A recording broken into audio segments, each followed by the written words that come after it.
Bonjour amis internautes de Wisport, bienvenue à la revue d'actualité de ce mercredi 12 octobre 2022. On démarre avec les nouvelles de la tanière pour la Coupe du Monde 2022. Il semble que la Fédération sénégalaise de football, à l'image des autres fédérations, sont confrontées à un problème de temps pour effectuer le déplacement jusqu'au Sénégal. Alors que les joueurs sont libérés après le week-end du 11, 12, 13 novembre prochain, le regroupement des poulains d'Aliou Cissé se fera à Paris où ils vont rallier directement Doha. Les Lions vont quitter la capitale française le 15 novembre pour rallier directement Doha, la capitale du Qatar. Même la traditionnelle cérémonie de remise de drapeau devrait se faire à l'ambassade du Sénégal à Doha, où une délégation conduite par le président de la République Macky Sall est attendue pour regarder le premier match face à la Hollande le 21 novembre prochain. Contrairement à l'hôtel royal de Koulaga qui faisait office de tanière où Sadio Mané et sa bande étaient obligés d'avaler plusieurs kilomètres pour s'entraîner, ils seront servis sur place, ils quitteront leur chambre à pied et vont rejoindre le terrain d'entraînement inclus dans le centre. Les Lions vont y loger seuls avec les membres de leur staff technique, médical, etc. Ce qui offre une certaine quiétude plus intéressante qu'un hôtel où d'autres hôtes pourraient y loger. Mais ici, personne ne devrait y entrer sans l'autorisation de la Fédération sénégalaise de football, selon les sources dignes de foi, ce qui a été retenu à l'issue d'une réunion à laquelle le sélectionneur national Aliou Cissé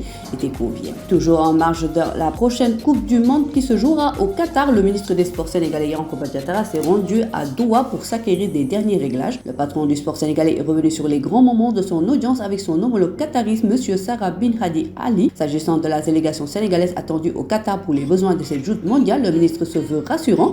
Déclaration que vous pouvez lire dans le quotidien sportif Wisport. 300 supporters sénégalais seront intégralement pris en charge par l'État du Sénégal après avoir décliné la feuille de route du ministère des Sports pour accompagner l'équipe nationale du Sénégal qui participera à sa 3e Coupe du Monde de football.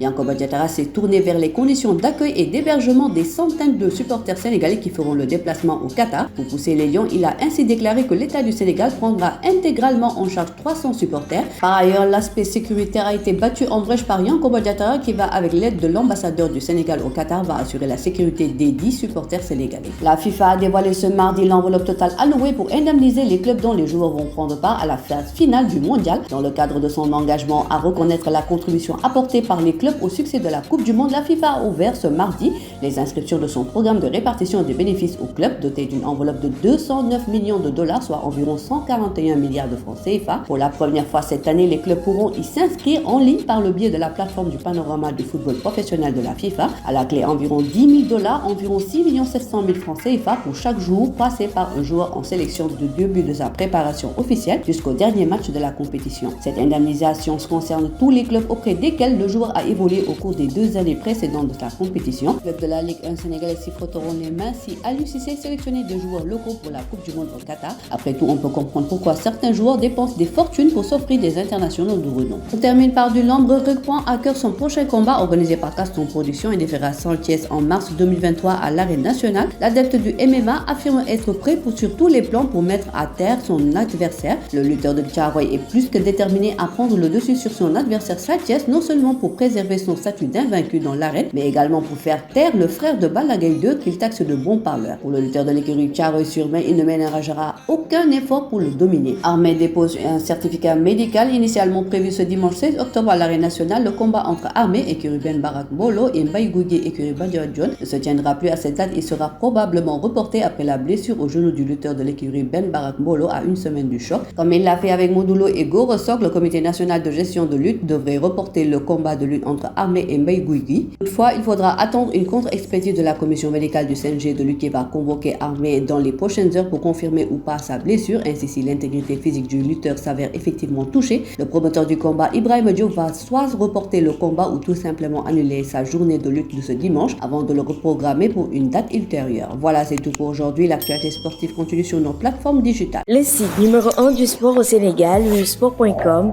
est maintenant disponible en version application mobile sur iOS et Android.